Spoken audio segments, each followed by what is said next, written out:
Right, let's get this party started, shall we? We're a few minutes early, but that's all right. People can always join in a little bit later.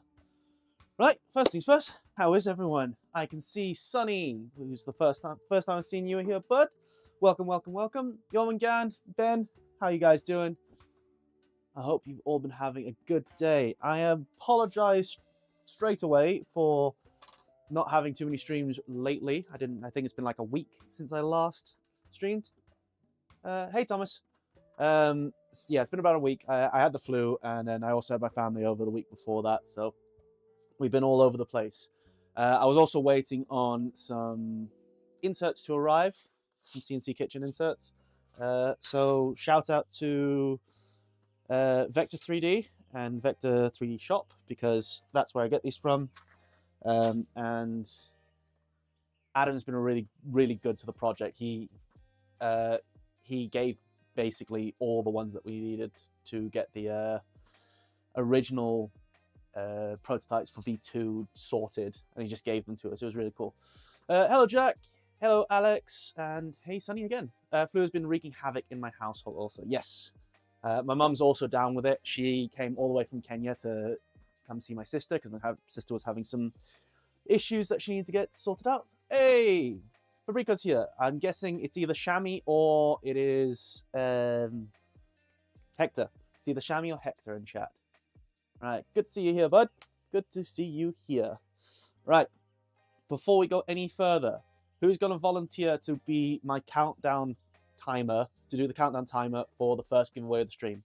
Someone needs to put 10 minutes on their phone now and remind me in 10 minutes. So, Shami's here. Nice to see you, Shami. First time having Fabreeko around. And I'm going to butcher your name here. Hamu Genji. Gengi? Nice to see you, dude. Right, so 10 minutes. Someone put 10 minutes down on their phone, and we'll do the first giveaway then. If you are interested in getting yourself some Ambrosia Filament of the Gods, there are 3 more spools going in the US and 5 more spools going in the UK. There is a link down in the description below. Hopefully it works this time, and you guys can sign yourselves up to it. All right. So, where were we last stream? Last stream we were starting on, well, moving around with the Z-axis. I needed to do some stuff because I didn't have the screws that were long enough. The screws I had were too long. So we're going to rip the bearing block back out, and we're going to do all of the things that we need to do. Right. Jormungand's got the countdown timer going. Perfect. Steve Nobbs, how you doing, bud? Right. How has everyone's day been? I hope you're all enjoying your Valentine's Day. Yeah, it is Valentine's Day today, isn't it? It is indeed Valentine's Day.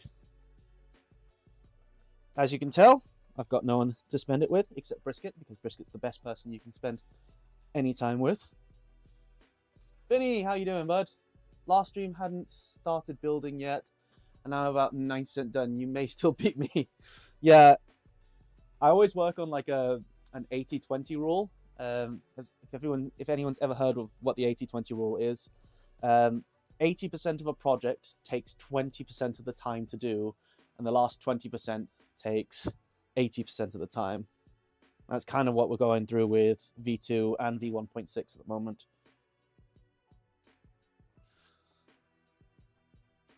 In for half an hour before work meeting. No worries, Charles. Welcome, by the way. Welcome, by the way. I'm just glad that you're here. Just glad to have someone to chat to. Makes my life a lot easier. Still have the flu. Oh, shame, man. Yeah, I know that feeling. I've only been clear for about 2 days. Right, let's get some... Ooh, no, that's not what I want to do. I want to do that. And that.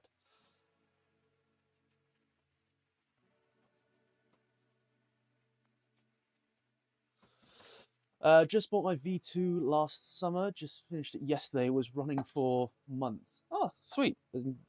Yeah, like it's a Voron V2. Oh, no. You don't get to eat my screws.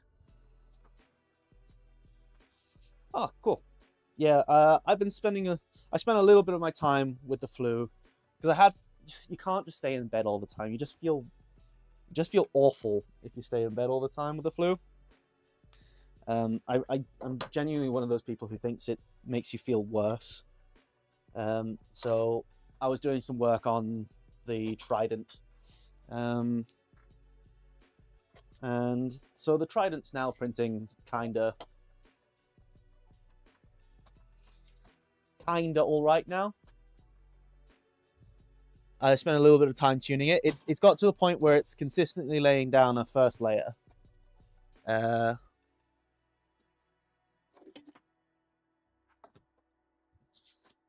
Yeah, so I can actually, send a print to it and not be too worried about it. Right, I need some M3 by 35s.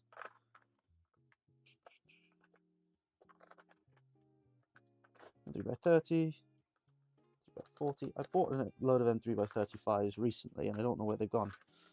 Oh no! Oh no, you're kidding me! Wait, I'll be right back. I know where they are.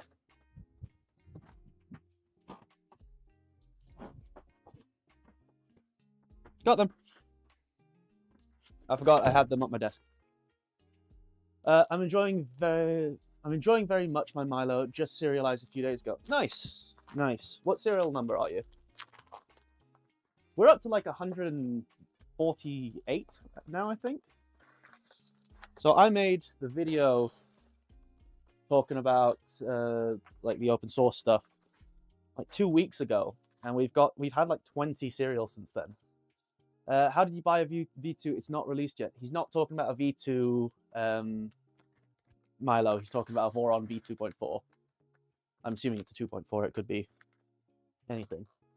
M147. Yeah. So you are really new. I think it's M148 we're at now.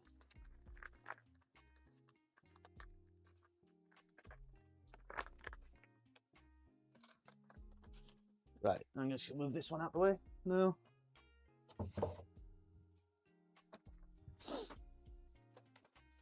Right, whilst I'm doing this, I can update you guys on what we've got going on in the background.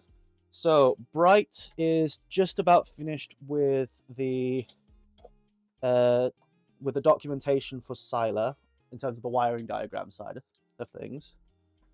So that means that we're going to be releasing that soon, along with the BOM for all the electronics. The reason we're doing that is because that whole electronic setup is going to be the same across all our machines going forward. The only difference is going to be things like wiring lengths. And we can always update wiring lengths as we go. So that's going to be happening soon. I've still got to clean up the CAD for pretty much every machine we've ever made. Because if you don't know, Fusion released an update recently which has broken all dependencies for every model I've ever made. So I have to go back through every single assembly, and if the assembly is referenced in something else, I have to go to every single file individually and re-reference it, which is taking a lot longer than I expected it would. It means that any changes are taking a little bit longer to do. Any small issues that I'm trying to fix are just being annoying.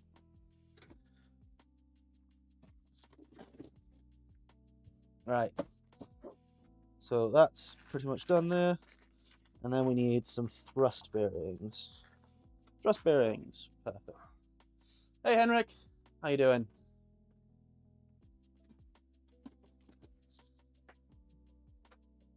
We'll need these in a second. Go 150. Yeah, we're really close to 150. Really, really close to 150. It's weird, though, because I think something like 500 or 600 machines have been sold worldwide. But I guess this is the way it is. A lot of people buy projects and then either don't have the time to commit to them straight away, or the kit just gets kind of put in the background, or a lot of people just don't go for serials. I got cut off. Hi. I am new to your channel. For a very long time I had spinning the idea to build a V1.5. Now I see you're building a V1.6, V1.6. What's the difference? So we said this before, so I'll try and summarize it as quick as possible. So V2 is the next version of the machine that we're running. V2 is in here, and there's also a V2 down at my feet over there, and that has way covers, it has the ability to use ball screws, it has a whole load of quality of life improvements. Generally, it's just an easier machine to use. And we've made some other changes. Now, V2 was a ground-up redesign, so we started from nothing and built everything up from the very beginning again. So at Smurf, which is a 3D printing festival that was held in December, we got a lot of feedback from the community going, V2 is really cool, but I just ordered a V1.5.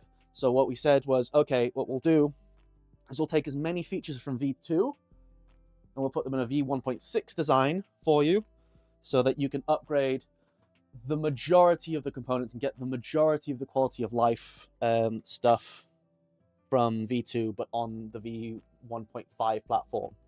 So what you can do is you can buy a V1.5, and then once LDO or whoever does it releases the upgrade kits, it should just be a couple of plates and some bolts and things. You can upgrade your V1.5 to V1.6. V1.6 won't be coming as its own kit. It will just be an upgrade kit.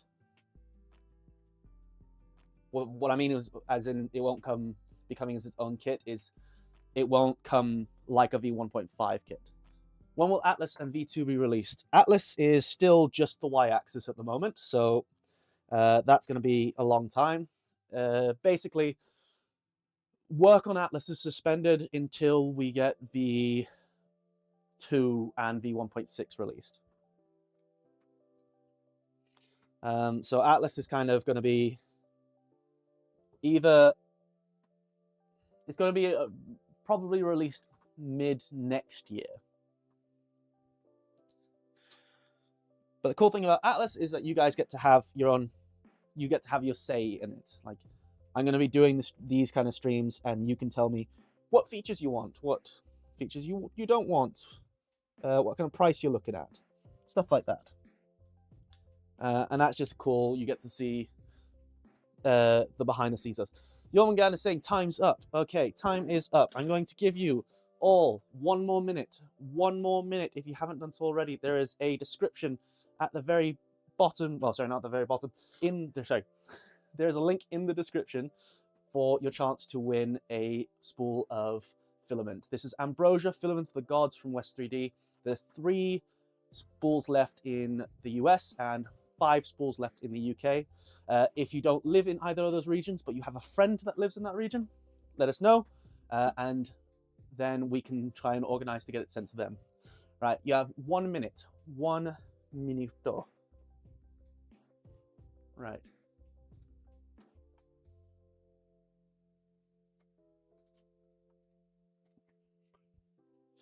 Okay, we have 7 people in it so far. 7 people so far.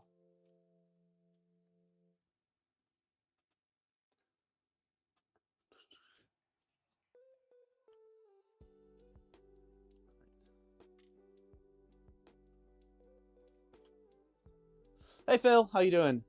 I'm in the EU.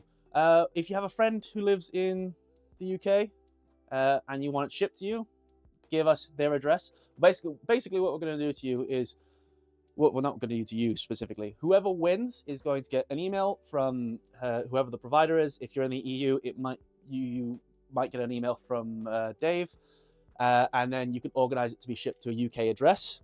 And then from that UK address, you can organize it to be shipped wherever you want it to go. But this is good stuff. It's limited to whatever they have in store at the moment. So that could be ASA, PLA, ABS, or whatever it needs to be. Whatever's there, you can have it in any color as long as it's there. It is really good stuff. I printed most of Milo out of it. It's really good. It's really, really good. Right, 30 seconds. 30 seconds. Joseph, how you doing, bud? ATC Spindle 4 Atlas would be fantastic. We're trying something. The issue isn't the issue is an ATC spindle, a proper one that is made for it, costs about the same, if not more, than Milo would be. Right? For Atlas, it would almost be like half the cost of the whole machine. Would be an ATC spindle, and that's kind of an issue. So we're looking into something similar to the way Rapid Change does their machine. All right, you have 10 seconds. 10 seconds. 10 seconds. Good. I'm currently struggling with my ESP32. With an ESP32. Apart from that, all good. Oh, is that the Wi-Fi module for your thing? Or Sila? Right. 5, 4, 3, 2, 1. Right.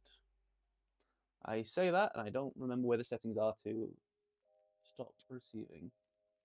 There we go. Perfect. Right, for the 7 people.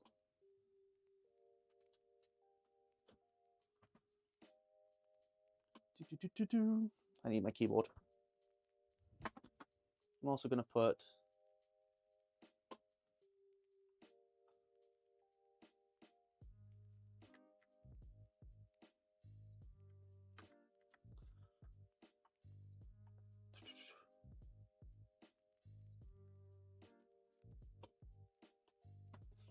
I'm also considered to get a Spinology. Oh God, those are expensive. They're like $5 grand. Like no, that $5 grand on the low end. Is it Spinology or is it Spinergy? I thought it was Spinergy. Cool. Right. This should be all set up now.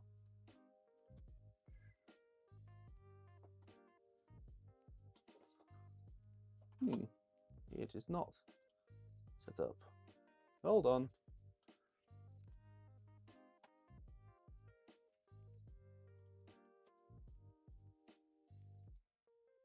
Why you no work properly? There we go. Okay. Right. On 3, 2, 1. Good luck, everyone.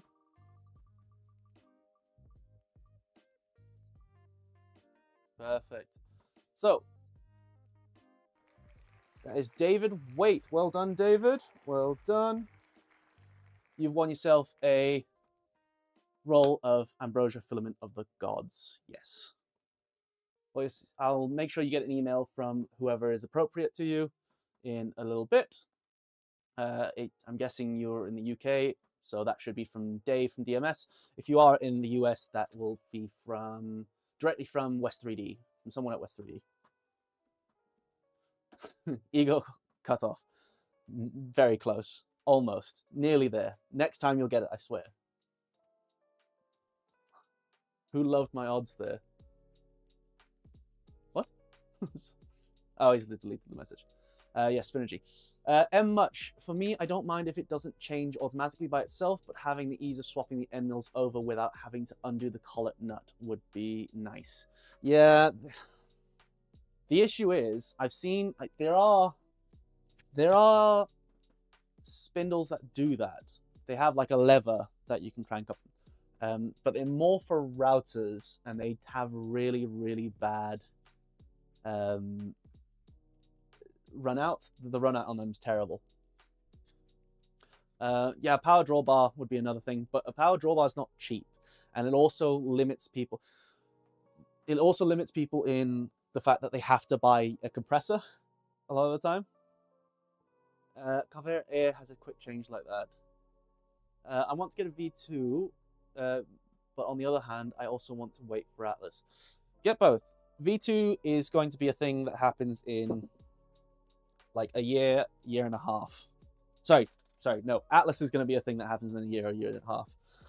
V2 should be coming out relatively soon. Which reminds me, I'm going to run an idea by you guys. I'm going to run an idea by you guys because this is important for us to get some feedback for you. Because the machines are going to have the exact same electronics system, what do people think about having the electronics bay be its own product, right? So, for example, it's a few extrusions, a box that you can just mount on the wall, something that we design up with some acrylic panels or whatever. This could all change. But you have it separate so that people who don't necessarily want to buy Milo can still buy the electronics box for their router or something like that. And then when you wanted to buy Milo, you just bought the mechanical kit, and then you bought all the electronic stuff. And the only difference would be that the only electronics that came with the mechanical kit would be like motors and the leads that are spec'd for it. So like 2 or 3 meter long leads, all the wiring and stuff like that. Because currently we don't have a solution for a box for the electronics. Originally, we were going to go with those ABS style injection molded ones, but they're hard to get in some places in the world. So something that's just made of extrusions and a bit of acrylic should be more than good enough. Electronics box optional is a good idea. Also, if you use CASA, yeah, exactly. So if you use CASA or any other enclosure, right, you don't have to worry too much about having the wiring be incompatible and stuff like that. I like it. My electronics are built on a chunk of plywood that sits above my Milo. I think I saw that. Was that on the Discord the other day? Someone sent me something like that. Right. I'm going to do something here. Again, it's one of those things you don't do. I've said it before. I'm just going to take these rail carriages off. All right. Do as I say, not as I do, please.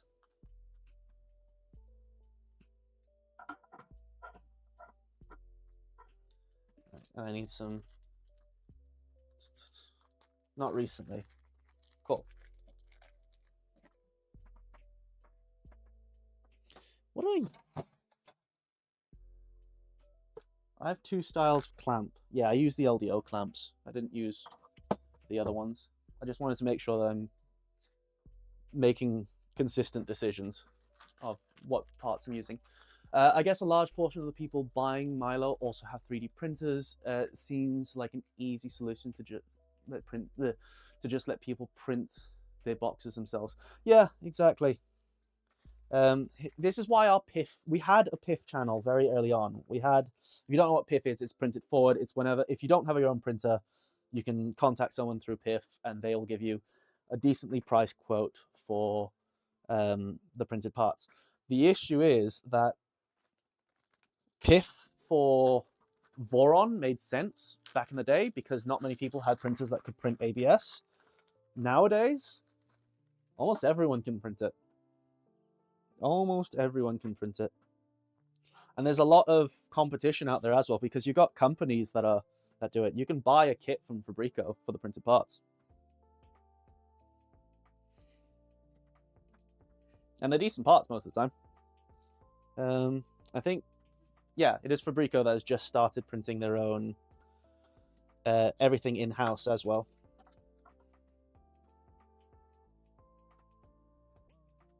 Ooh.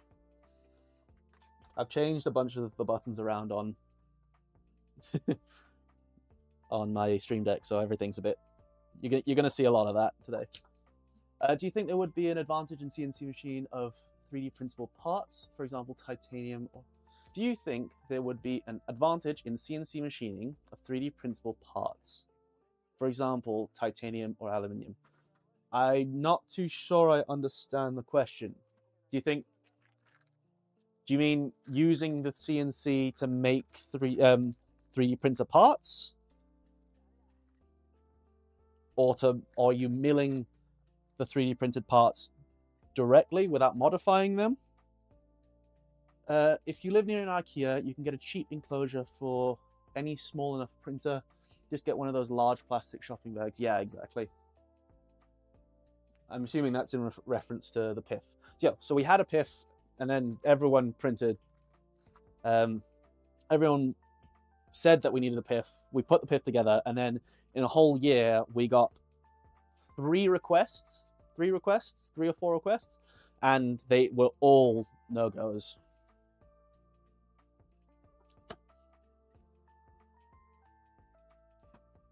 So we just decided to close everything down.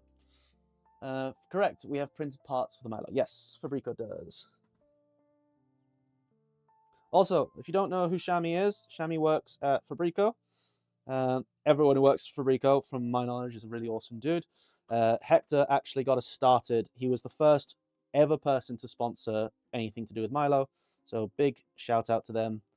If it weren't for Hector and Fabreeko, Milo probably wouldn't be here. There's a lot of people like that, so I like to make sure that people know the history. I think there was one legitimate order via PIF. Yeah, fair. There was one. Instead of 3D printing. Yeah. The thing is that 3D printing has its limitations. 3D printing is a tool. 3D printing is a tool. The same way CNC machining is a tool. And you should never look at your tools as full solutions to anything. Right? Your tools are tools. You may need multiple of them. You may need some of them. You may need none of them. Right? So 3D printing is just another tool that you can use you can put in your pocket.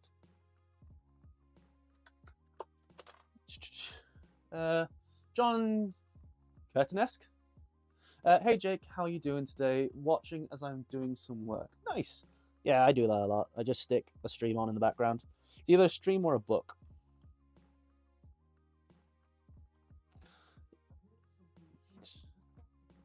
Oh, filters have kicked on. What else? I decided on my first large-scale project on Milo that's not work-related, lol. I wanted to build a custom keyboard for ages, so Okay, what size are you building? And how are you doing the keycaps? Are you printing the keycaps? Right? Here's the scary thing. I've always wanted to do a keyboard, but I can't touch type. I've never been able to do it. It's just one of those skills that just goes over my head completely. So every custom keyboard I've ever looked at, every custom keyboard build I've ever looked at, they've not had any markings on any of the keycaps. And it scares me because I need to be able to look at my keyboard when I type. I am a pleb when it comes to that kind of thing. I need my drill just so I can move this bit down further. So you get a close-up of my face for a second. You poor people. If you're wondering why I'm getting the drill out, it's not because you need a drill, it's because it just makes it easier to move the screws around. Fabreeko, we love our community and we always have to help the community grow. Nice. Yeah, you definitely helped us grow. But thank you for your feedback. Ah, cool. I saw someone laser etch anodize aluminum keycap. Yeah, but I'm not touching a laser. I will never ever touch a laser. Right? People ask if they can stick a laser on Milo all the time. Right? Please don't ever put a laser on Milo. Please don't. Right? It's not fast enough. It doesn't have fast enough motion to do a lot of what laser engraving needs. And B, it's an entirely metal machine with shiny surfaces everywhere and no laser compliant enclosure. Right? If that beam bounces off any piece of metal into your eye, you're going blind. If it hits the acrylic of the enclosure, that releases really bad gas into the air, like worse than any VOCs that you'll know. I think it's like hydrochloride something. It's no, it's not. No, it's not hydrochloric. I know it releases something, but please don't put a laser on Milo. It's the worst idea you could ever have. Milo is a mill. It does that bit really well. Stop trying to make it every other machine. It's like someone, Xscale was telling me that someone wants to put a 3D printing tool head on Milo as well. Why? Your maximum speed for the majority of your prints will be maybe 80 millimeters a minute. 80 millimeters a minute, sorry, 80 millimeters a second, which is really slow compared to most 3D printers nowadays. And when you put a heated bed on there and you put it in an enclosure and you have a hot end, you're just going to heat up all the rails and all the extrusions and everything else, and you're just going to warp all the parts. It's just weird. Lasers without enclosures terrify me. So sketchy how many are sold cheaply as toys. Yeah, it really irks me out. It's terrifying. If you want to put a laser on something, get an enclosed 3D printer with laser filters all around, and then wear filter goggles. Yes, true. And make sure they're the correct filter goggles. I've seen so many lasers come with safety goggles, but they're the wrong type of safety goggles. I may put Sharpie on mine, low risk. Yes, Sharpie's fine. Sharpie is fine. That's actually really good whenever you need to bend something. Oh, who was it? One of the big YouTubers was more into like machining when he first started. He does like the basketball hoops that you can never miss because they're on pulley systems and things like that. He had a video very early on of his laser, sorry, not a laser cutter, a plasma torch, a CNC plasma, which also had a Sharpie marker on it, and it would Sharpie all the bend lines. Stuff made here, that's it. It would Sharpie all the bend lines onto the sheet of metal that he was cutting. So all the bend lines were there, and he could just stick in a vise, know exactly where things were, and it worked perfect. That's a really good use for a Sharpie. Will V2 be able to machine some hard materials like steel and titanium? If not, I have to wait for Atlas. Atlas isn't designed for that either. It's not designed for it. It's a router. It's just... The thing is, Ekram, go watch the video I just made the other day, right? And you'll understand why I don't support ball screws. Ball screws are an option, and I support ball screws on Atlas. I don't support them on Milo. Watch the video, it's like 8 minutes long, and then come back and you'll understand it. I just don't want to bore everyone else with it. Ball screws doesn't mean that things can mill steel. They don't make a machine more capable of doing harder materials. Not inherently, at least. Okay, where were we doing? Well, what we were up to. Right, that's as much as I can do on the Z-axis so far. So I've put the Z-axis cap on. I've put thrust bearings on. We did the anti-backlash nut last stream, and the rails are still in line from when I originally built this machine. So, and I don't have the motor cap printed out yet, so I'm going to do that later. In fact, we could probably load up the machines now and get that printing at the very least. All right, let's give you some fusion. Why have you... All my screen captures have just stopped working. I set them up before stream and now they're not working anymore. I don't know why.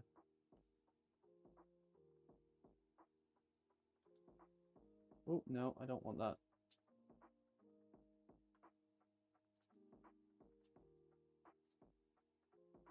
No, I don't want Chrome up. God.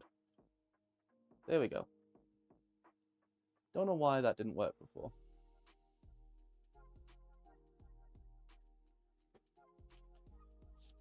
Perfect. Yes. So I need a keyboard, and we can do some fusiony stuff. We can do some fusiony stuff. Just for a second, whilst I get this printed, I need to get this bit here saved as mesh.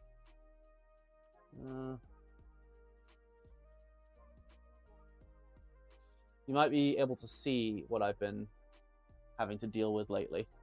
Is it affecting this part? No, it's not affecting this part, so I must have fixed it already. Right, save as mesh.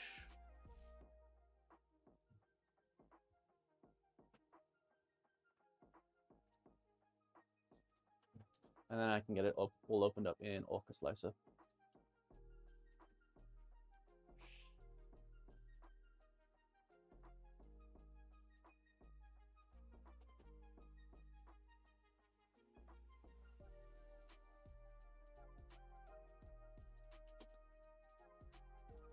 Sorry for the momentary blackout, guys. Apologies. Yeah, but Atlas will be able to machine some harder materials. It's not designed for it. We design all our machines to do aluminium. That's our minimum benchmark. It will be able to do aluminium probably better than Milo can because of how big it is. But Milo can do steel. We've seen plenty of people prove that at this point. V1.5 could do steel. It really depends, because simply put, like, there's no single type of steel, and there's a million different strategies to cope with all the different types of steel. So mild steel, you can probably get away with. You can probably do it. Phil, who's in chat, has got away with it. Loads of other people got away with it. Someone even managed to get away with it with a cast iron pan, and a cast iron pan is really hard to mill. So yes, it's all possible, but we don't design for it. I will never, ever say anyone should be doing any titanium at home because it is flammable. If you don't know, titanium chips are extremely flammable and they cause a lot of injuries every year. So I'm not going to say you can do titanium on it. Never, ever, ever cut titanium in your home. What did I need? What did I need? Oh, I needed to load up my P1S. Yes, I'm using my bamboos. I'm sorry. I feel like I have to say sorry every time I use them now. No, I don't support Bamboo Labs and what they're doing. No, I will never buy anything else from them, but I've got the printer now, so I'm still going to use it. You can try most things once and then stuff breaks. Yeah, exactly. Exactly. Perfect. Right, I'm going to open up Orca real quick and get that printing. And then we'll start some work on the x-axis. And we can drill some stuff. We can drill some stuff. I keep saying I'm going to do it off stream, and I never get around to doing it. So I'm going to drill some stuff on stream with you guys, and you can see how bad my manual machining skills are.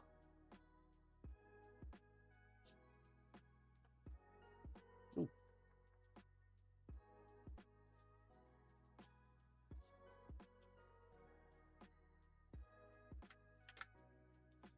Right.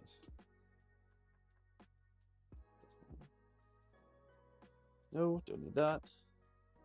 Did I not save it properly? No, I didn't save it properly. My bad. Right.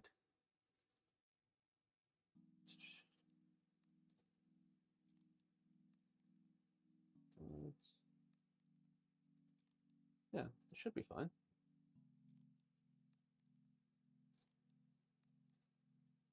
That's really weird. It's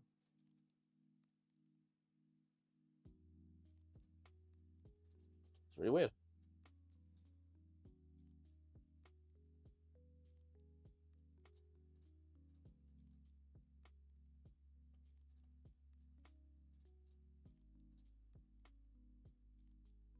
I need this in semi-structural. Yes, perfect. No, I don't want it in PLA. Thank you very much. I want it in ABS. Slice plate. Print plate. Use the last slot of my AMS. And send. Perfect. Right. There you go. Ooh, bamboos are still great machines, and you already have them. Bamboo Labs, not so much. Yes, I agree with you. I agree with you. I'm trying to get my Voron Trident up to snuff again because I neglected it for about a year. ever since I got the bamboos, and it's getting there. I'm happy for it to do structural parts. Happy for it to do structural parts. Turn fusion off. Yeah, no use making e-waste for what's shipped, but screw perhaps. Yes, exactly. It's good to see that there are people who are starting to modify their bamboo printers to run Clipper instead.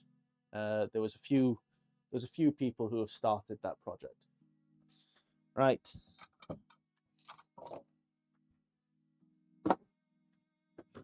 So if you don't know this already, on old Milo, remember all these parts originally came from 1.5. On 1.5, the bed was only held on via the two end mounts and the printed parts that went underneath it, the printed supports. The issue with that is the printed supports are obviously made of plastic. They were good enough to hold the plate there, but you could never really trust that they were bolted down properly.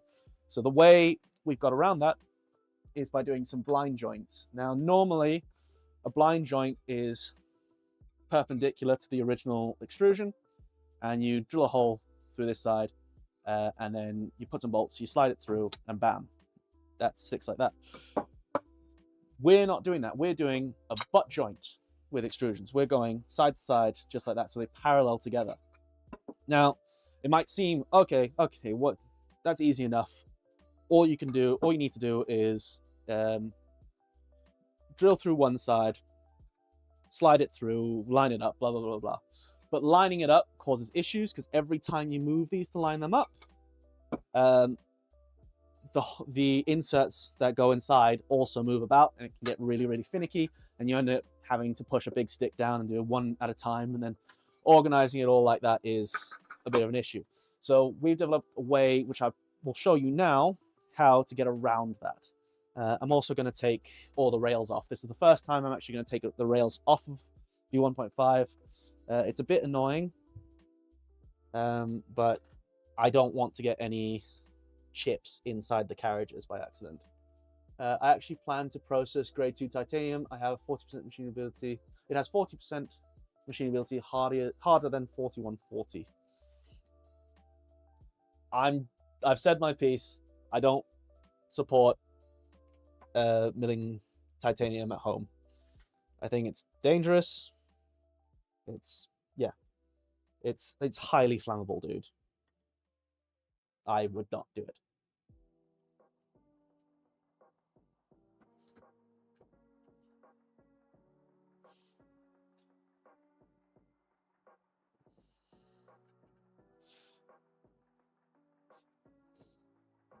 As usual, I'm all over the place, so I'm going to go back to my questions before. Everyone okay with the electronics box being sold separately to the main mechanical kits? Is everyone happy with that? Because it means that you could. It means that you can happily just build a completely different machine if you just want to use the electronics and stuff that we provide. And also all the MOS stuff, because it's really cool. You live outside your workshop? Yeah.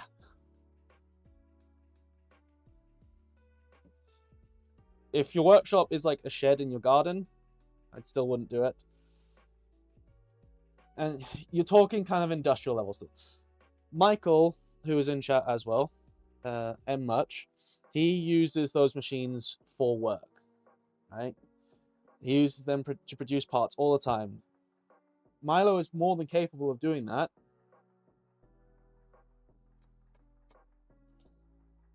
But do you need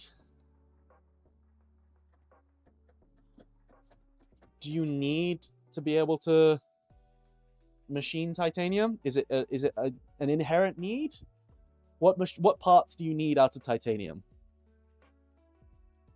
Honestly. Separate box segment would make instructions clearer and mods touching electrical more portable across machines. Yeah, exactly. So the whole point is like the electronics is going to be a whole separate section in on the website anyway. So the idea being exactly what Ben has said. you're going to be able to just open it up, and if you've got an atlas, you can go to the exact same section where all the Milo stuff is and go, okay, I want a 4th axis, I want an ATC, I want this. Okay, let's do it up. And then for those of you who are buying Milo kits, just the mechanical kits, but you don't want to run RepRap firmware, because there are a few people who do. Some people run Remora, some people run FlexiHal, some people run this, that, and the next thing. If you shush, brisket, shush. All right. If you want to run that stuff, you don't have to pay for the parts that you don't want.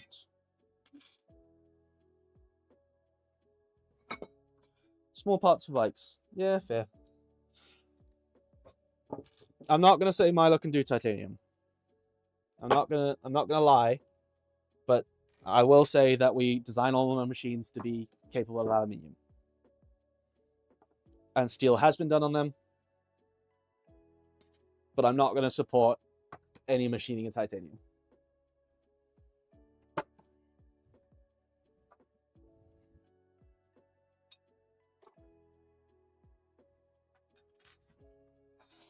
Okay, I need to get my drill press from over here onto the big table so you guys can see what I'm doing.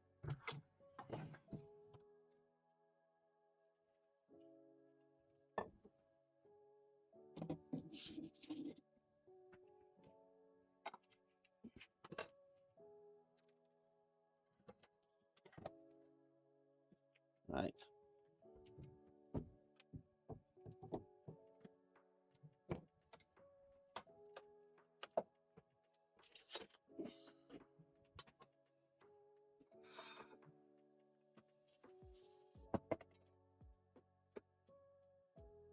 Every time you call Brisket's name, I get hungry. Yeah.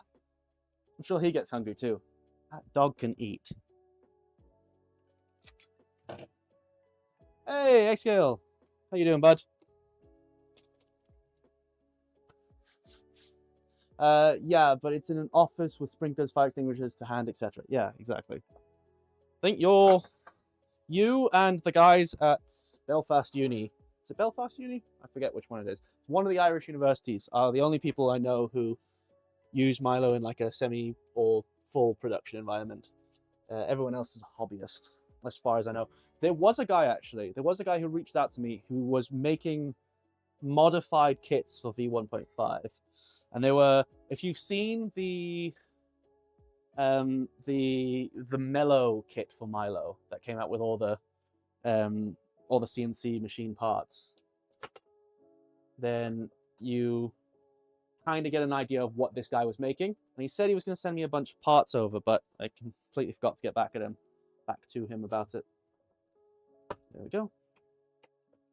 Is the Y spindle cover for V1.6 usable for V1.5? And are they public? No, they are not. The thing is with, I'll show you it now.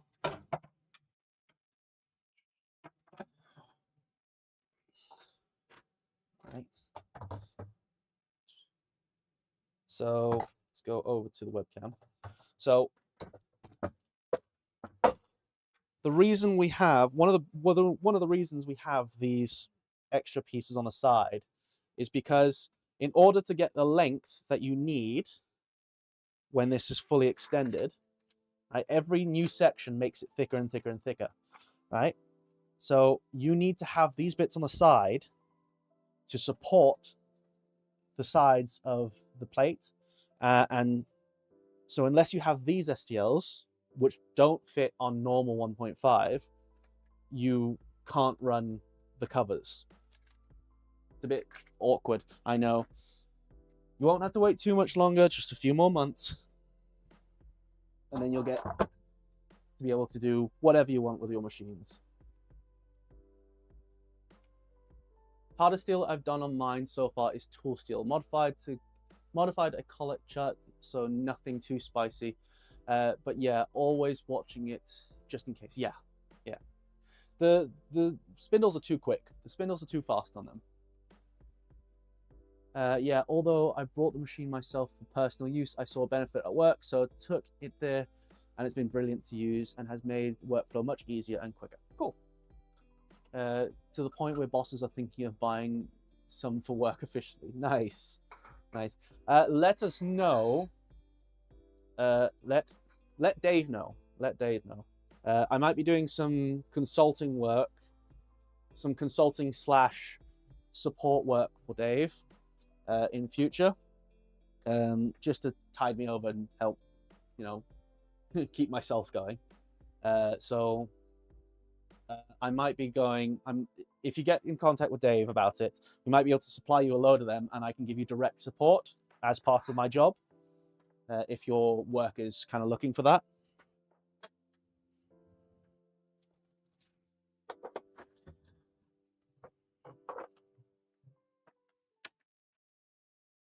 Right, I need a 6mm drill bit.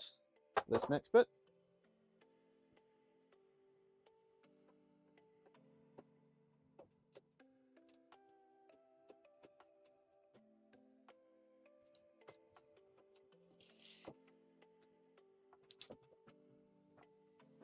Right. Why is my replay of the stream so far behind? There we go. Right. Please, if I'm doing anything wrong, please let me know, because I am not I'm not someone who has ever been taught how to use a drill press. I kind of just use one. If I do anything dangerous, please don't follow what I do. Like I said, I'm just a hobbyist in this respect. So it doesn't really matter how accurate you are with this step, as long as you're within, like, I'd say even 3 or 4mm, you're fine. You're absolutely fine.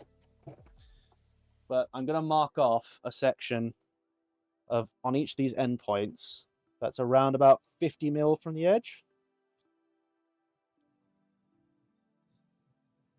From either side. It doesn't need to be the most accurate thing in the world. We have CNC machines to do that. So just make a mark. 50mm and 50mm. And then you're going to do the same thing again on each piece. So each of the end pieces. And then also on the C-beam.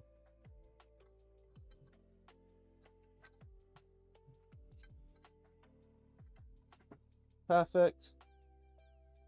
And then take your calipers, and then basically I'm going to do another one at 150mm from the edge. And I'm going to do the same thing again.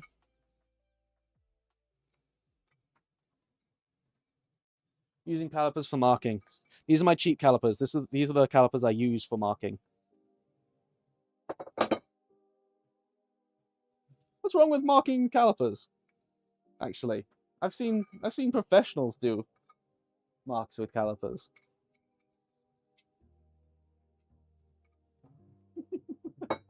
What's wrong, Phil?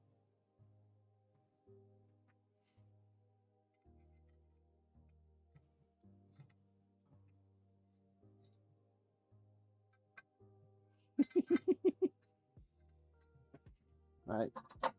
If you go out, mister, you can't come back in. Okay.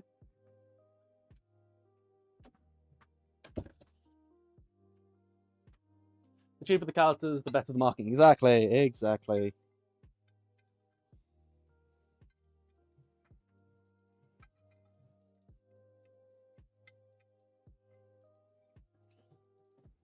It blunts the tip. Yes, it does.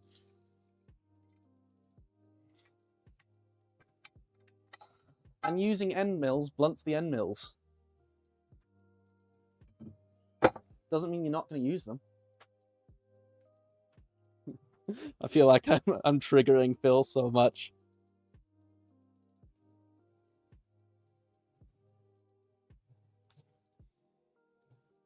If you do have bigger calipers and you don't want to do 150 and you want to do 200 from the edge, that's fine. That'll give you better coverage through the center of the part. So it won't bend as much through the center. 150 is what I tested, and it's fine. And most calipers will go up to 150 mil. But if you have calipers that go up to 200, you can also do that. Drinking wine empties the bottle. Exactly. Exactly.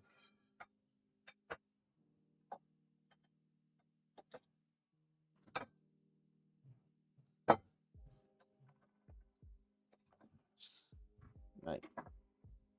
Sweet. Right, so for the two side pieces, I'm going to go all the way through both of them. For the C-beam, I only need to go about 10 mil into the actual part.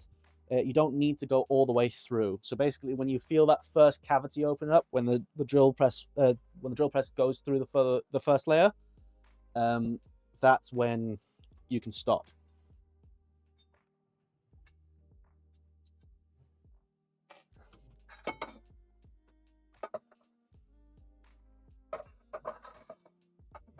I need to buy myself a drill vise at some stage.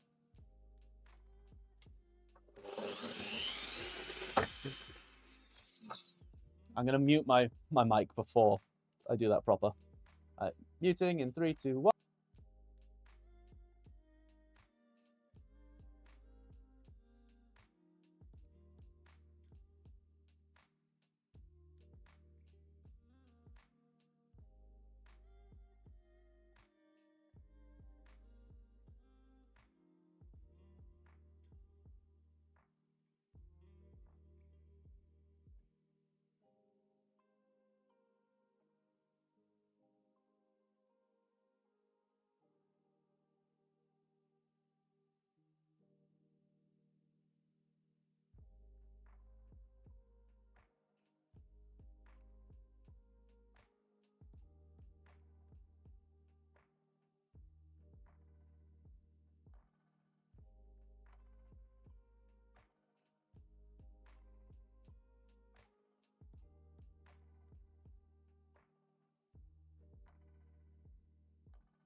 Right.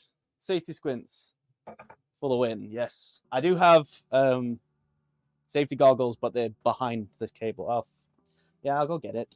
I'll go get them. All right, Dad.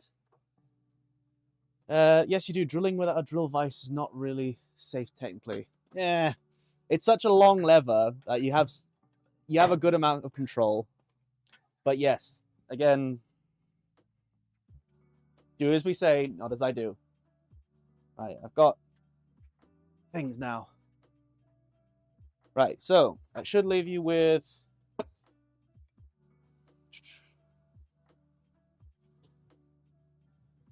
so you should have 2 holes for blind jointing, 150 mil apart, 150, and the same thing on either side. Like I said, you can move the second hole 50 mil further in if you want to, just up to you. Doesn't really matter as long as they're consistent. Keep in mind, I never officially learned how to use a pillar drill, nor did I.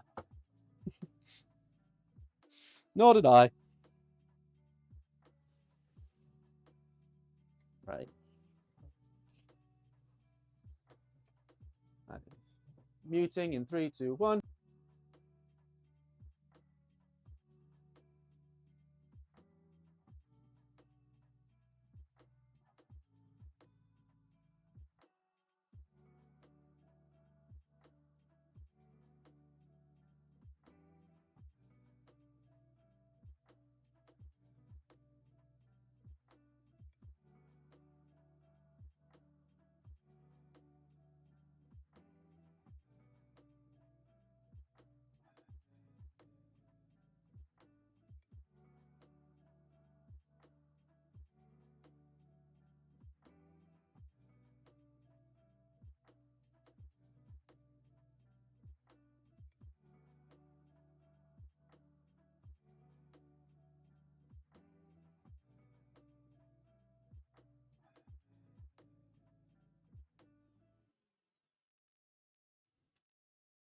I thought we all just made it up as we went along.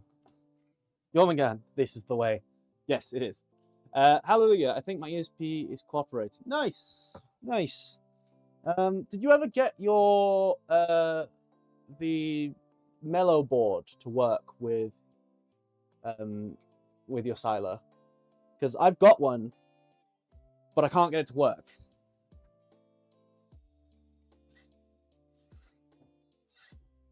But then again, my computer foo is really bad. The Ethernet cable, yeah, there is an Ethernet attachment that you can get for BTT boards. Somewhere around here. I haven't touched. Oh, sweet. If I can hop on a call with you at some stage, or if you can send me the instructions for it, that would be great. The issue is I'm not going straight into a router. I'm going into the back of a Linux mini PC.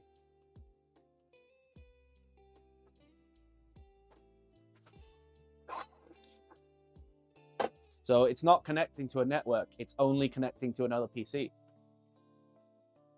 The issue is more like I couldn't get it to show an IP address.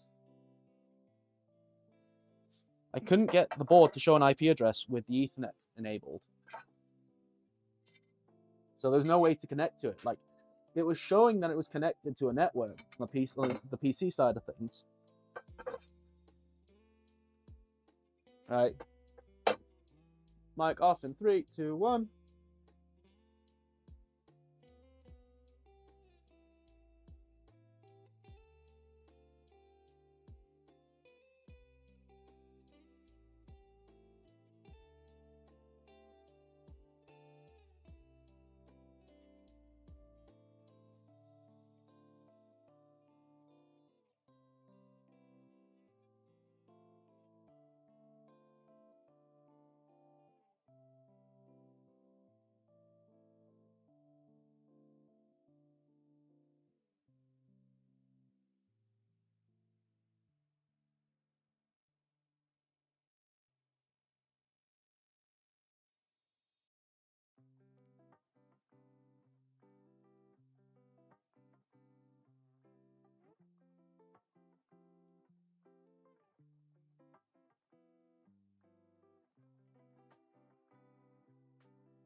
Hello. Sorry.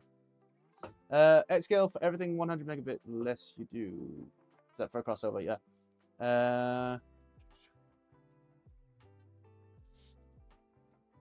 I've done a lot of electronic stuff with shoddy Ethernet modules, crossover cables, plus DHCP setup on the host works even with $1 stuff usually. I'm gonna be honest, I didn't understand a word of that. No. Yeah. Send me a DM. I'll try and figure it out. But I'm hardware literate for computers, as in I can build my own PC. I've done it a million times. When it comes to network setups and things like that, goes over my head. Goes over my head. Linux is just like Windows, except easy and powerful. Nice. Yes. Unfortunately, Fusion doesn't work on Linux unless you run a VM, and I don't want to have the headache that comes with running a VM.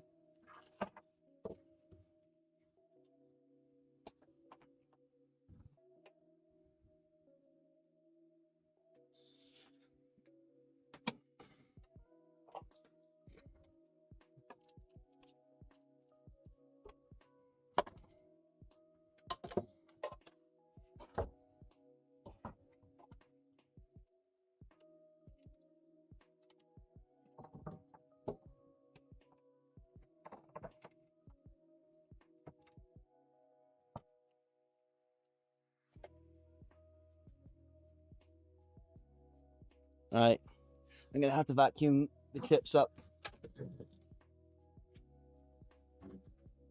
I'm gonna go 3, 2, 1.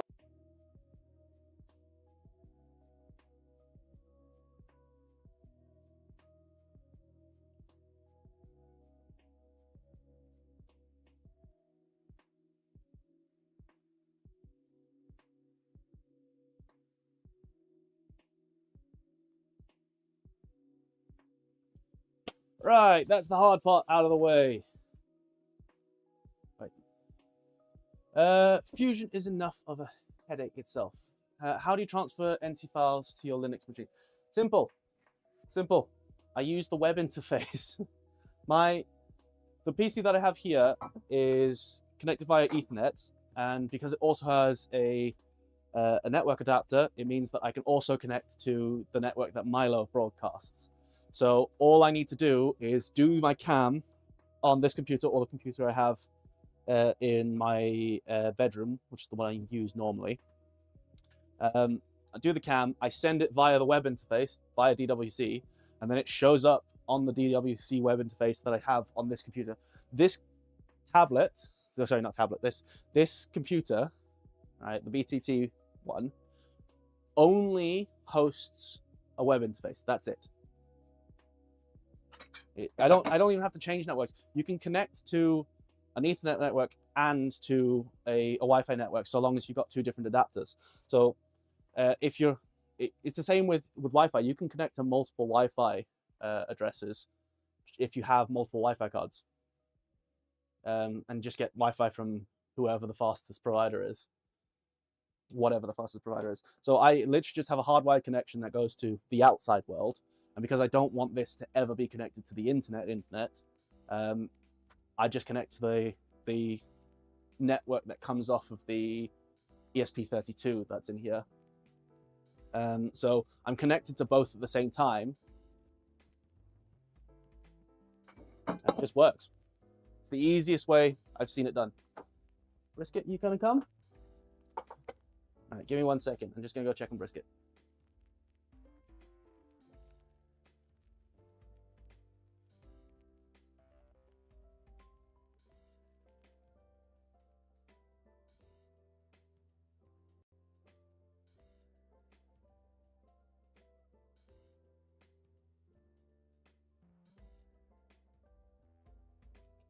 Right, I'm gonna take 2 or 3 minutes because Brisket is really desperate to go outside, and I need to make sure that he's emptied. I will be back in 2 or 3 minutes. Entertain yourselves.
All right, and I am back. That was a pit stop.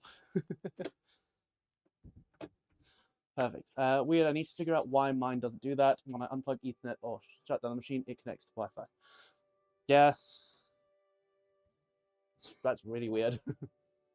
Same setup we're doing with mine. BTT Pi TFT70 with a Pi on the front of CASA.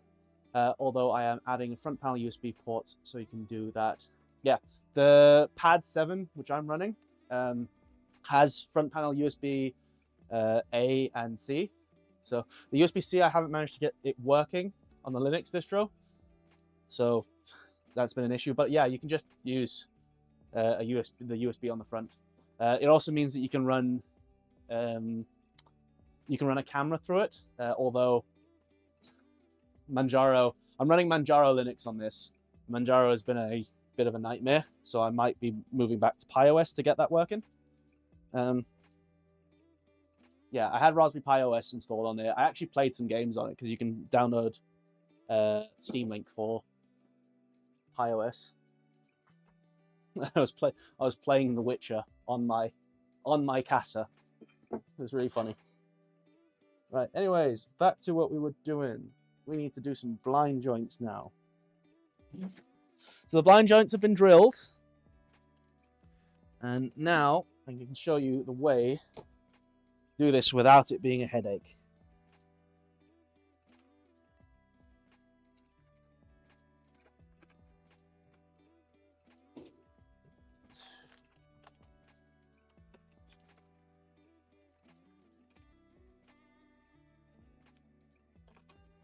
So generally, you're using like a 10mm or an 8mm screw to do your blind joints with, mostly because it doesn't need to be any longer than that. We're going to be using 12mm ones, and that'll make sense in a second. So 12mm M5 button head screws.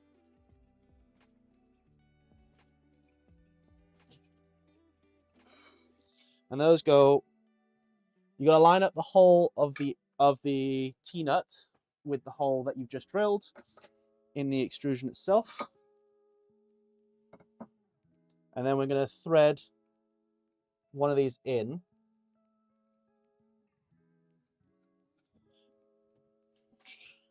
And it needs to be able to go through that hole just a little bit, so that it's actually through the hole just a little bit. So I've threaded it in, and now this isn't going to move. Right? It's not going to move at all. I just realized that I've done this on the wrong part. I need to do this on here, not on here. But same thing.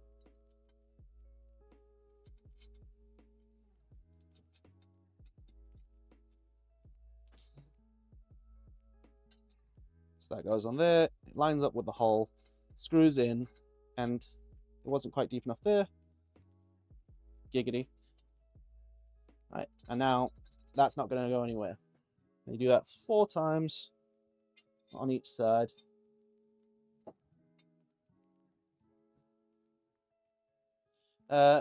You casually playing Doom while machining a part. I'd love to do that. I actually did that.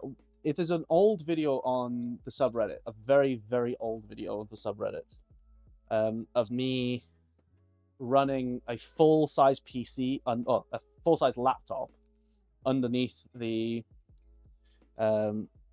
machine as it's machining, and that used to run, you know, a UGS, Universal G-Code Sender. Good program, by the way. If you don't want to use RRF, Universal G-Code Sender is uncomplicated and gets the job done. I can highly recommend it.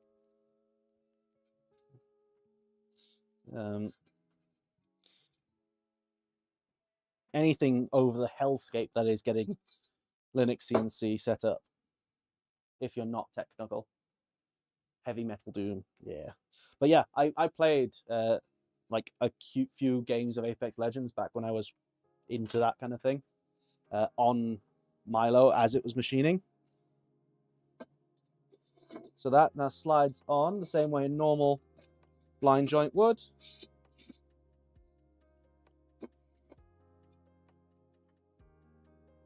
And because they haven't moved,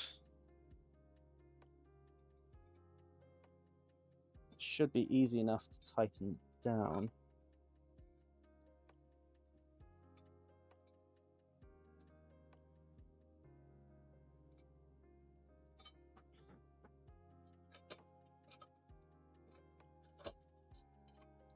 Just switched from UGS to CNCJS on my other machine. I'm much happier with CNCJS. Yeah, fair. Different strokes for different folks. I never use CNCJS, so I can't comment on it. Heard good things about it. Now, ideally, you'd want to do this on a flat surface, like if you have a big sheet of glass or something like that. So that would be ideal, or if you had a surface plate. But I don't have either of those things right now, so I'm just going to check by hand. There you go. And then I'm going to tighten everything up. Just be careful when you're tightening things up. There is a chance that the ball end of your Allen key could snap off. I've used both, and honestly, Millennium OS 3.6 looks so much nicer for probing workspace config. I agree with you. I agree with you. Moss is bigger and better than I ever imagined it would be. It is genuinely it's one of those things that you look back at what the project has done, and it makes me happy. It genuinely makes me happy to look at the progress of Millennium OS. Obviously, I haven't been part of that progress. All of that has been 9 Miles domain.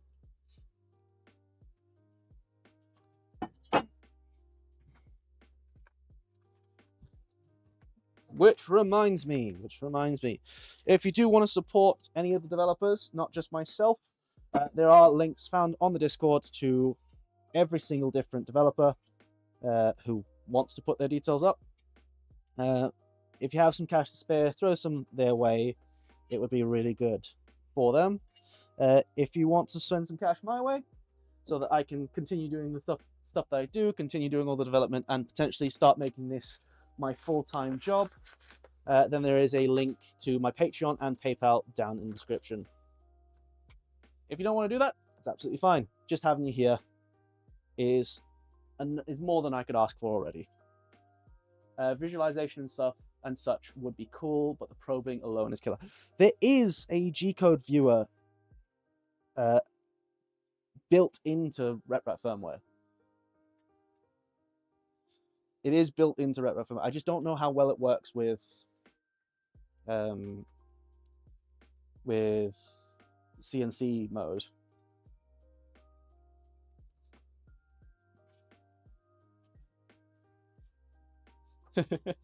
Yeah, he pushes out a lot of stuff.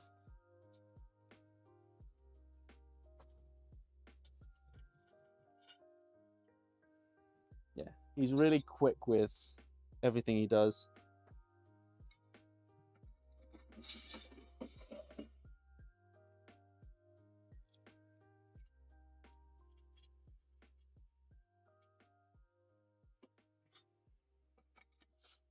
Yeah, I think there's some stuff that we can really learn from 3D printing world, and that has to do with like just presentation, right? Having Millennium OS and how easy it is to set up and how easy it is to do anything on it, having all that visualization there, having all the probing cycles just immediately ready to be seen, is something that I think we kind of took from the 3D printing world. And it's made it a lot better for people. Made it a lot easier for the majority of people. Right. Is Nero streaming today? I think Nero is streaming today. I think he does a Friday stream, doesn't he? I wonder if he started. Okay, cool. So this is now about 10 times stiffer, and you can actually bolt to the side pieces which you couldn't do on V1.5. You could only bolt to the C-beam in the center. Otherwise, the bits at the end would lift off and bend. So with just a few blind joints, you now have a very solid table that you don't need to mess with very much. We do still have supports, so these offer a little bit of extra strength, but their main job is actually just to keep chips out of the way of some of the parts. So they sit about there, and the carriages are now not the lowest point anymore. This little apron bit. So there's now a little apron section just here. This apron sits below the lowest point of the rails and the carriages. So any chips that would get into the rails can now only come up straight from the bottom, which they're less likely to do. Sorry, they're less likely to bounce straight up than they are to bounce to the side. So these act as protection. So these are now an aesthetic part. They will add a bit of strength if you wanted to print them in a heavier settings. But yeah, also I'm getting that right.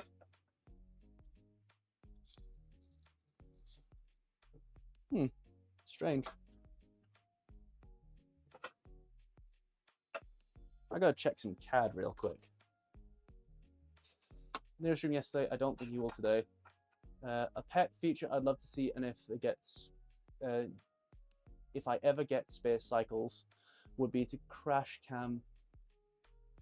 be a crash cam a la Path Pilot. I'm just confused by what you mean. A pet feature I'd love to add if I ever get spare cycles would be a crash cam a la Path Pilot.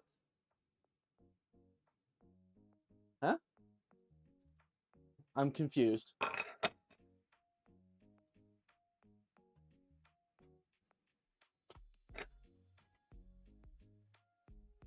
So you can see how you messed up. Oh, does it? Oh, okay. Yeah, okay, yeah. I get you. That's probably possible to do now, actually. Probably possible to do. It would just be a daemon script.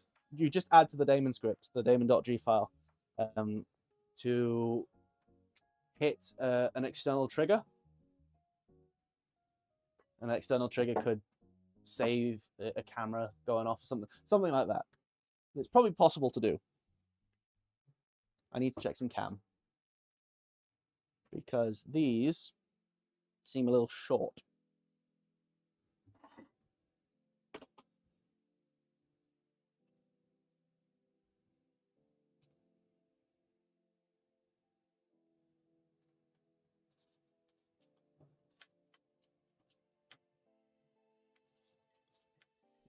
Oh yeah, that's how they're designed. Missed that when I was designing these. Okay. What I'm talking about is there's a little lip here between the edge and that.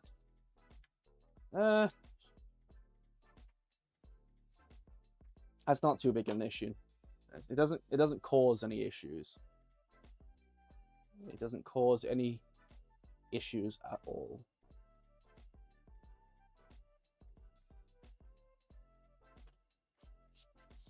How long is this? How big is this gap? 2.742.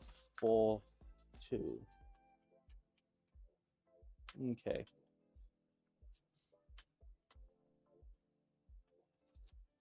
Right, I want people's opinion on this, so I'm gonna go. I want people's opinion on this.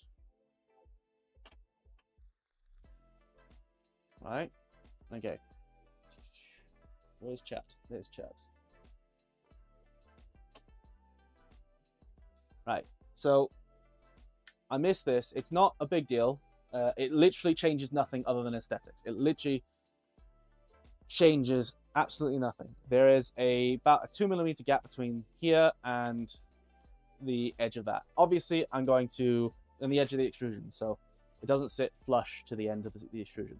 It doesn't change anything in terms of usability, and I'm obviously going to change it once for the files that are going to be released. But I can either end it here, end this stream here, and reprint these parts, or I can I can put these parts on the machine because they really don't change very much, and just call it a day with this machine. Call those parts fine for this machine. It's up to you guys. It really won't change it setup-wise. It will do exactly the same thing as it did before. Yeah.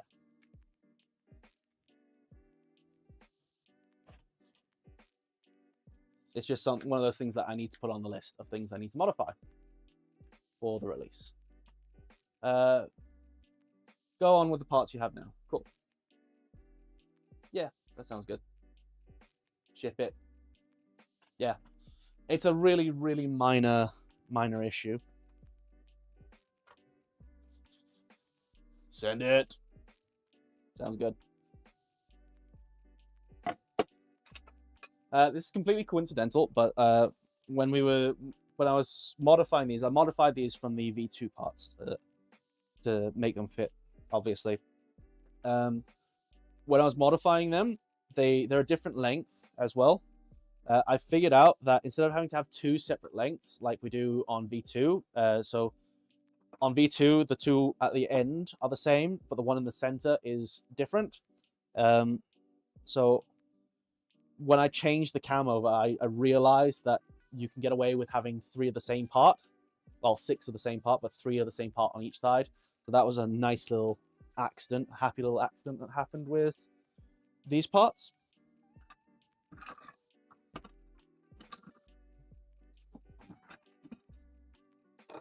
They're all the same STL.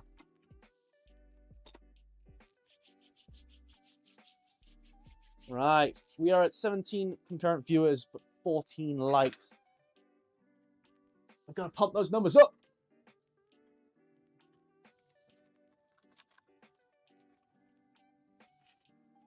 Thank you to those of you who have already done it.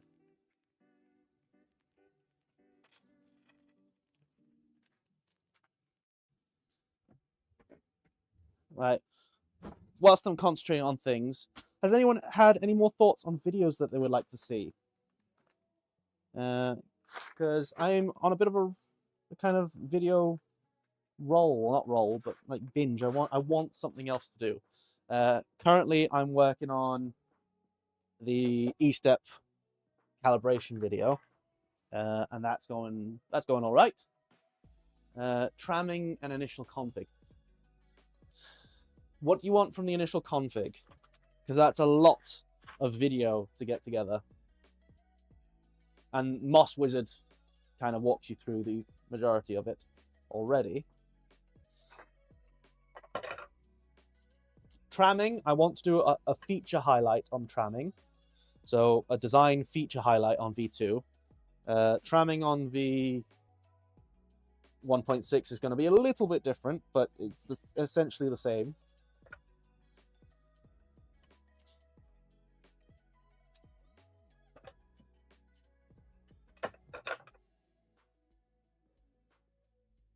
Material removal rate, stupid MRR test, like la tati taiti, like la a la Titans. Ugh, never mind. I just had congrats, you're done in the instructions, and make sure your mill is trammed. Lots of tramming videos on the web, but one focused on how to adjust Milo would be nice. Which bolts are good to use as fixed ones, etc. Yeah, okay, I can do that. It won't be for 1.5 because I kind of need to focus on the 1.6 stuff, but you should be able to kind of take what's in the 1.6 video and backdate it. I think Ray did a video. Ray's done a video on tramming V1.5. Yeah, Ray did a video a while ago.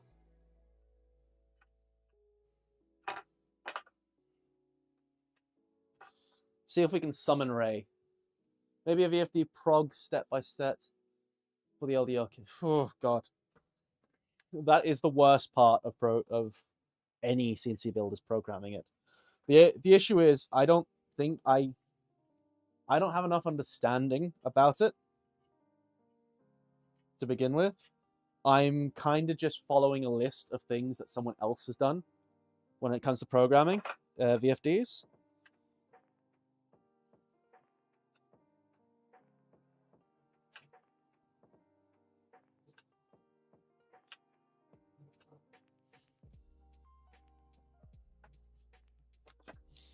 So unless I got like 9 to talk me through what every single setting meant.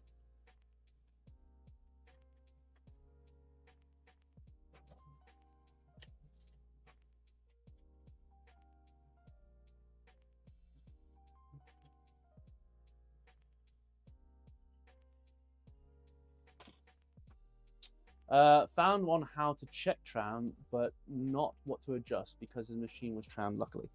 Okay, yeah. It's been a while since I watched that video, so. What is Jack saying in chat that keeps getting deleted? What smut are you passing around?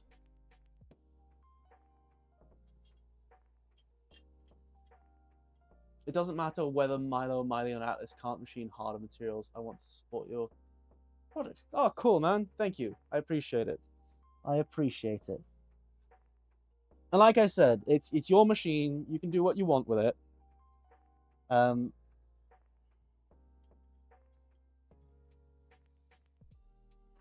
So don't let me discourage you from doing things the way you want to do them. Just know that these are the things that I find as limitations. You can always work around those limitations. There's always ways of doing it. A machining video with example operations would be great. What speeds are to be expected? Some HSM examples. Yeah, that's kind of that's on the list. That's definitely on the list. I need to kind of prioritize what the value of certain things are, certain videos are, because things like tramming has lots of value. I don't think HSM has as much value, not because it's not valuable work, but because you can find an HSM video anywhere. HSM is kind of easy to get your head around in a few minutes of learning.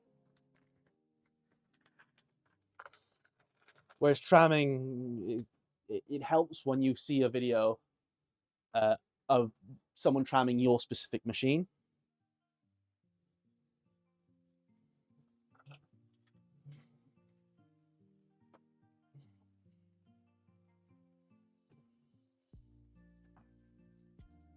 Was I smart? Does this accept? It does, yes. I was smart for once. Okay. M5 by 8s, I don't need you. I can do this all with M5 by 10s.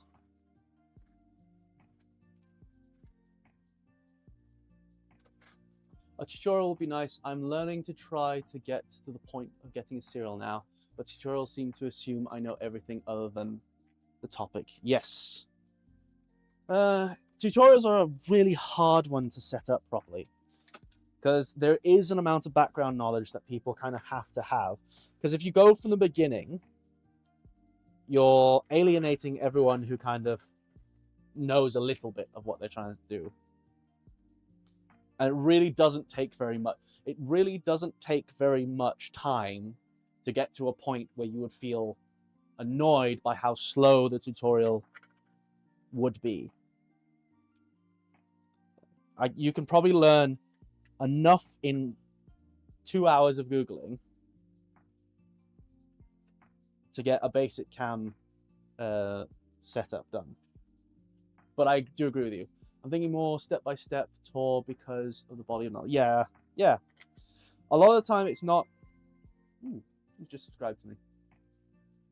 James, thanks for the sub, dude. Yeah. I could do something like that. I can do something like that. Yeah. You know what? What we'll do one day, what we'll do soon, is I'll make it a stream. We'll set up a stream so that it can be done kind of in a safe environment where I know what information people would want, right? And then from that stream, we can turn it into a video. I think that's a good way of going around it. getting around it.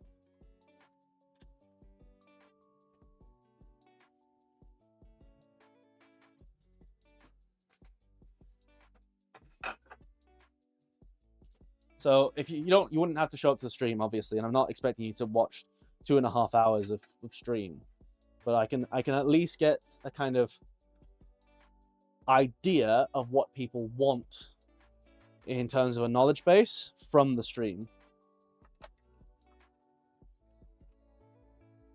Because realistically, you could go all the way down to this is a screw, this transfers motion, this is this. You can get really boring for it. So knowing exactly what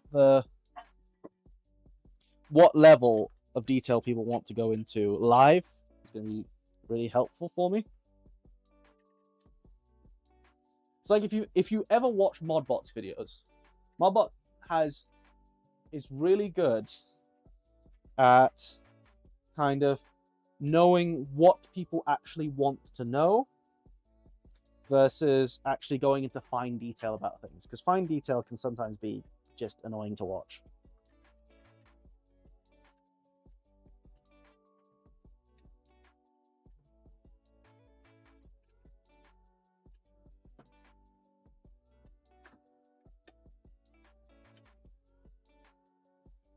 I think I did say earlier I was going to do like a feature highlight video. So for things like the tramming plate or tram, that can be a feature highlight video.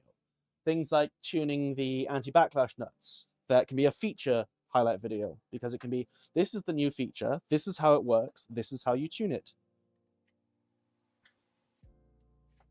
And because no one has the knowledge base, no one needs to have a knowledge base before that, because all of your knowledge about that part is coming from that one video. You can do it step by step, and people can go, oh, I have the time to watch this 16-minute video because this is the next step that I actually physically need to take to get my Milo working. I'm mumbling now, aren't I? I'm wittering. Right. I'm gonna make it a new rule. I'm gonna make this a new rule, please. If I start to go off on like a speaking tirade, if I start to witter, you are allowed to spam in chat wittering as loud as you, as many times as you want. It's the only thing you're allowed to spam. And I will stop. I will stop whatever I'm doing and try and readjust myself.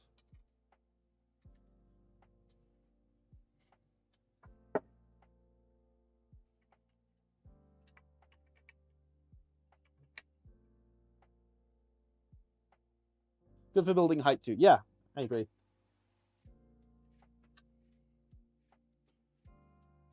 Has anyone ever seen the videos that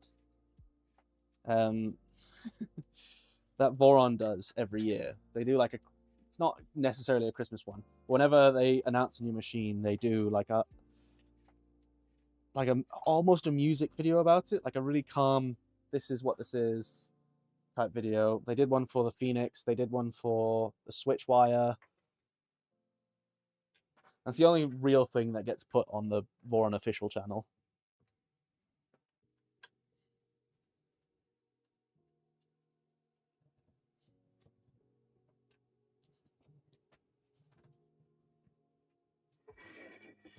You're the only one we can hear, so keep going on a tangent. Nice. Yeah. There's way too many tangents. See, I want to get you guys in on a design stream at some stage. The issue is with design streams is there's not much action going on. There's not much you can see because all I'm doing is putting bolts together. But I feel like you guys could actually keep me on track to finish all the tasks that I need to do.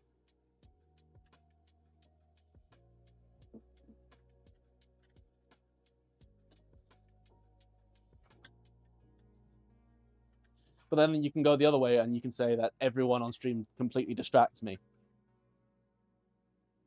And I'll never get anything done.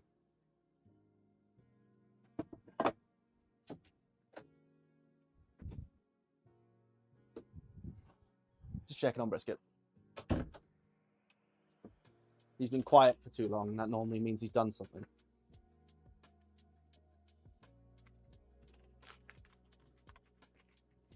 How far in stream are we? We're nearly 2 hours into stream.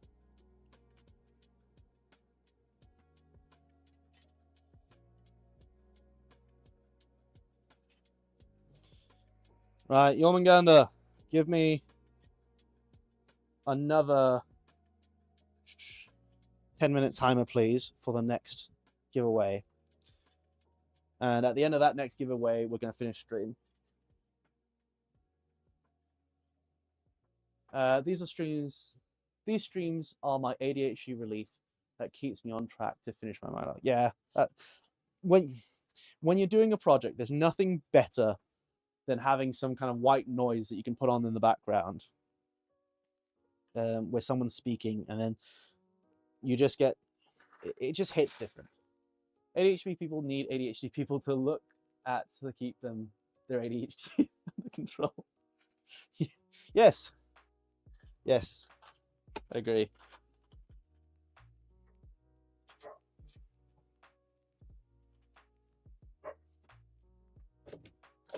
What are you barking at? Come on, come inside.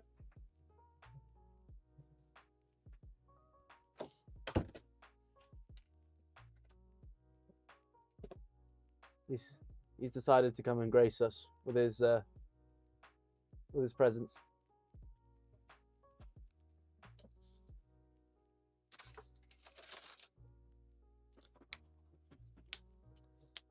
Gotta run, but thanks for the fun stream. No worries, dude. Thank you for coming. Always appreciate it. Right. Brisket.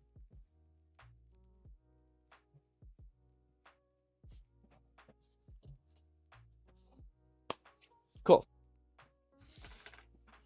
Right, time is set. I'm gonna focus for a bit because I'm on a timer now. I need to make sure I get this done.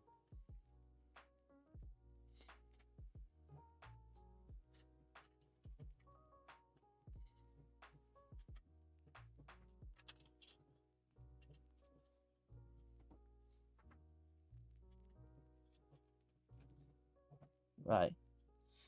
Clutch up.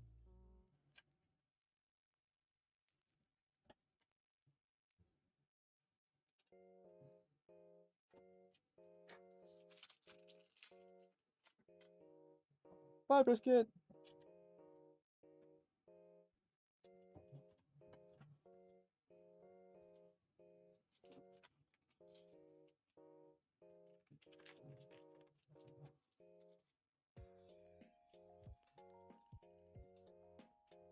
David, wait.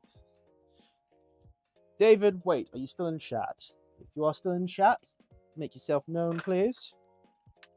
Just so that I can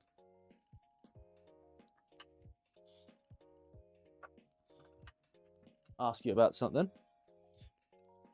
Hopefully you're still here.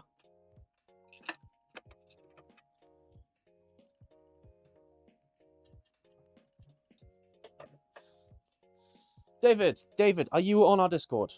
Are you on our Discord?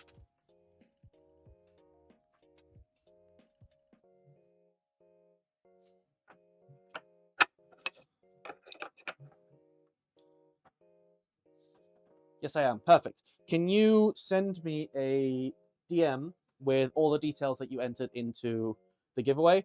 I still have your details. It just saves me having to create a different spreadsheet when I do the second giveaway this stream.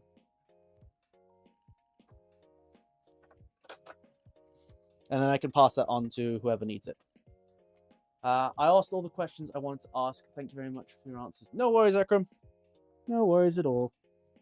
And if you ever have any more questions, we stream once or twice a week. Might be streaming tomorrow, actually. I've got a long walk in the morning. We're going out for about 5 or 6 hours with Brisket on his first walk. On his first big walk, at least.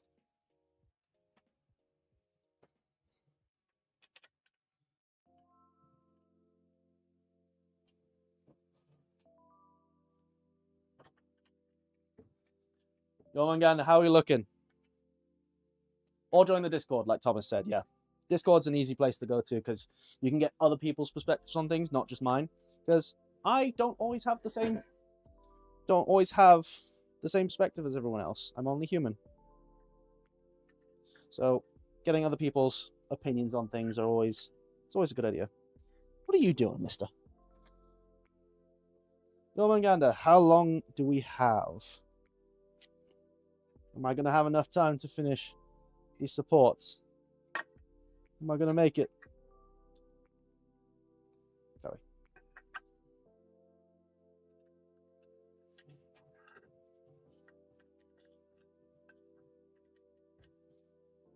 Five minutes. I'm a real boy.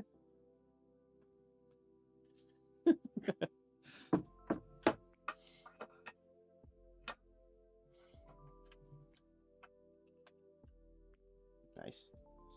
Alright, I've only got 2 of these left to do. What do you want?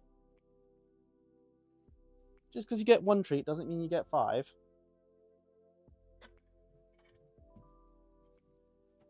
Plenty of time. Sweet. Sweet.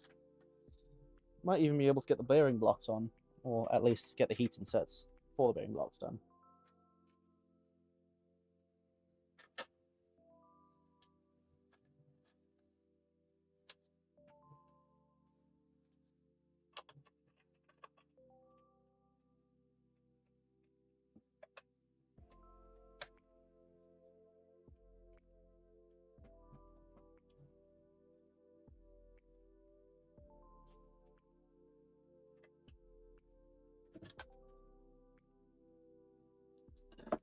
Oh no.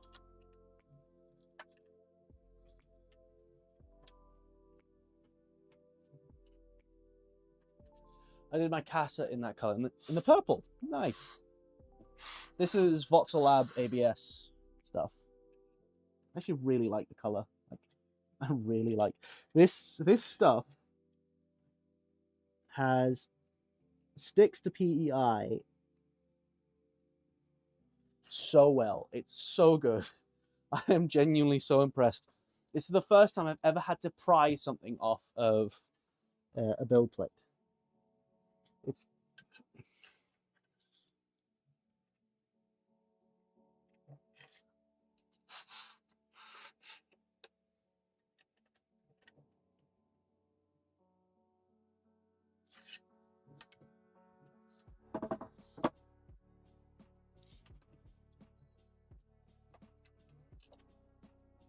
with a basement in natural ASA. Nice. Yeah. The basement on Milo on Casa, sorry, is cool. I wish I'd made it steeper. I wish I could figure out a way to make it steeper without it costing an arm and a leg to get. And because the thing is, the taller you make the basement, the more unstable the top platform is, unless you increase its height with extrusions. And then if you're increasing the height with extrusions, you're upping cost and build complexity. So it's one of those things. The Casa's expensive enough as it is.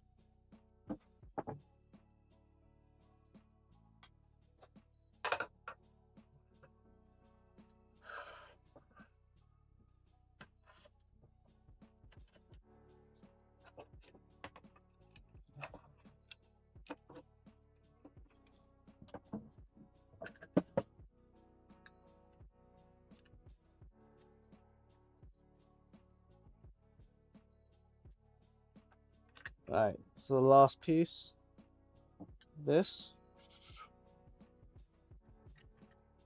should have about 2.5 minutes left, I think. Come on.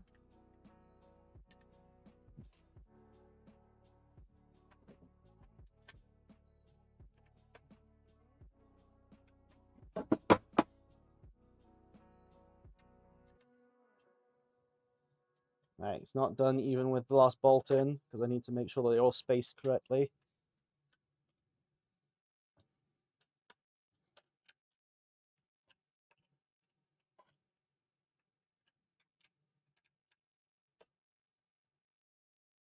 you go. That's 1 minute. Ah!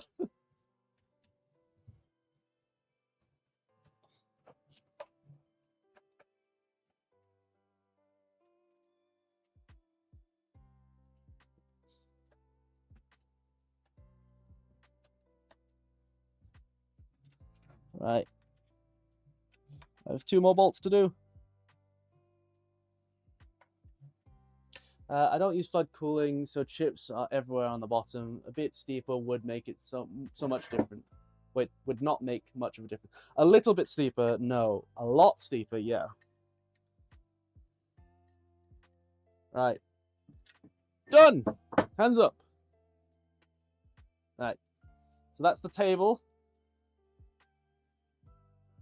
Pretty much done. You just need to do the bearing block and the motor plate. So this is going to be a lot stiffer than the original one ever was, and that's good. So we've done most of the Z-axis, we've done most of the Y-axis, we've done most of the X-axis. I am going to start machining soon for the new plates for this. Now, those plates are going to be machined by myself with a machine that's still technically in testing.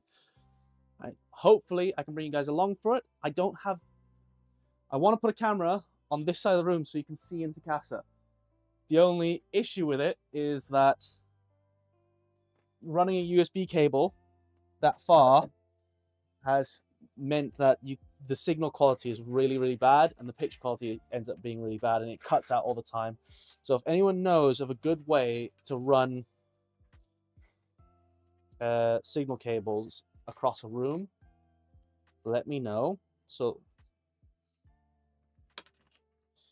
because that would be awesome if I could bring you guys along on the next stream and actually machine it together. Really cool.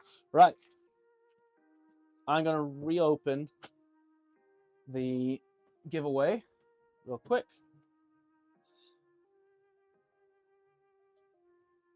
Perfect.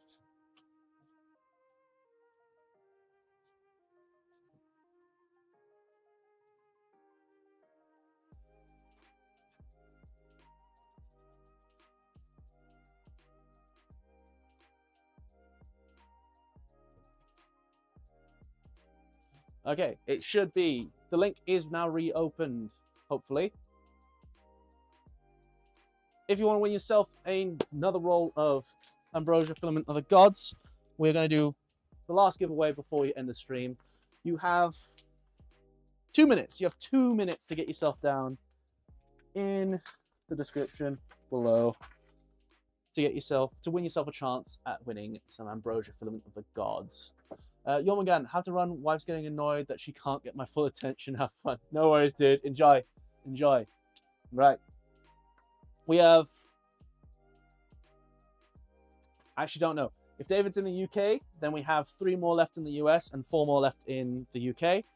If David's in the US, then we have 2 more left in the US and 5 more left in the UK.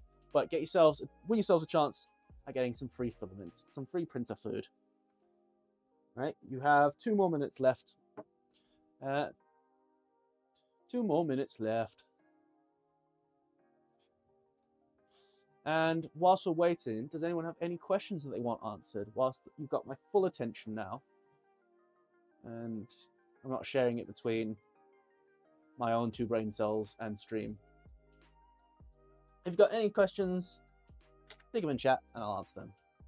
If US based, okay, so that's 2 more left in the US. People leaving just means better odds. Exactly. Exactly.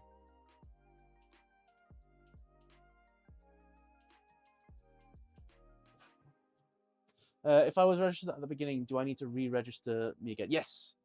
Yes. If you registered before, you need to re-register. You need to redo it. I bet I will not win this time again. Yeah, yeah. We get it. We get it. Have you got your filament from last stream? Has it been delivered?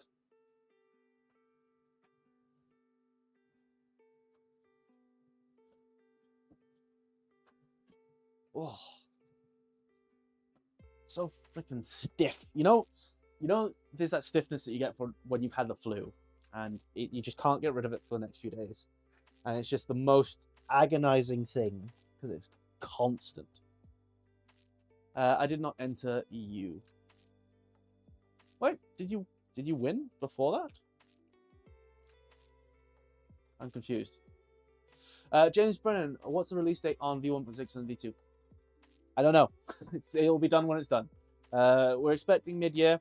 V2 will come first because V2 is the one with the most work that's been put on it into it. Sorry. V1.6 only started development a couple months ago, so V2 will be first. I've now got to start thinking about what we talked about earlier in stream. I've got to start actually laying out a box and CADing that up. So we'll have to see. Luckily, that if we can spin it with LDO, that box can be done as a later thing, so people can still pre-order the mechanical kits earlier before we get the electronics done. Sorry, this is really confusing. The electronics are done. The layout is done. Everything is done. We just need to design a box to put it all in. And that's what we were discussing at the beginning of stream. Right. You have 10 more seconds. 10 more seconds. I've only got 6 responses so far. Remember, if you've got a friend who lives in the UK or the US and you want to send them some filament, you can also enter for that. No, I did not win. No native speakers, so might have messed up phrasing. Oh, no worries. No worries. Oh yes, you're in Germany, aren't you? Forget about that.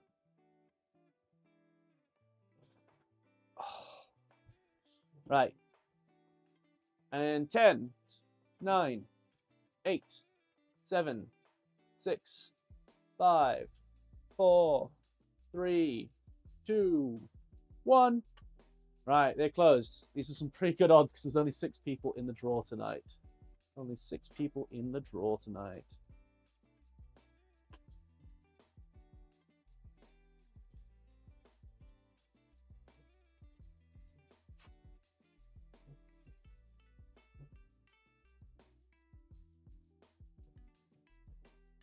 Oh, we got some last-minute sneakers. And people did manage to sneak in at the very last minute. There's actually more than 6.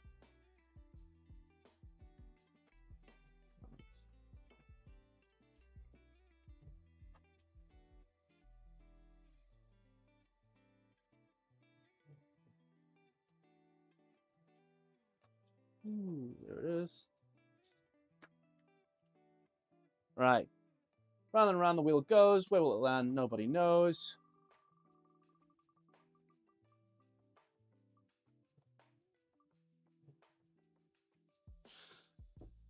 Okay. Okay. So that landed on David again. David, are you happy that we spin again? Are you happy for us to spin again?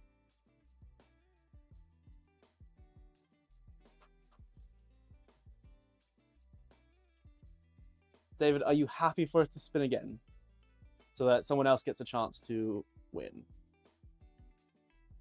If not, that's fine. You fairly won twice. The odds were obviously in your favor.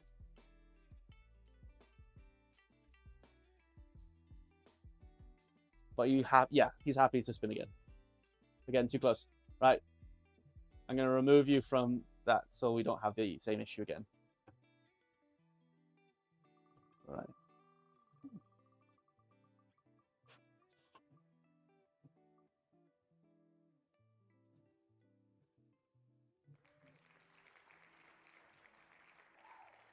Right, so that's Steve Nobbs. Steve Nobbs, well done. You won yourself a roll of Ambrosia Filament of the Gods from West 3D. I have your details, so you don't need to send me like one that like David had to, but if you do want to give me a quick reminder and a quick shove, you can message me on Discord with all your details as well.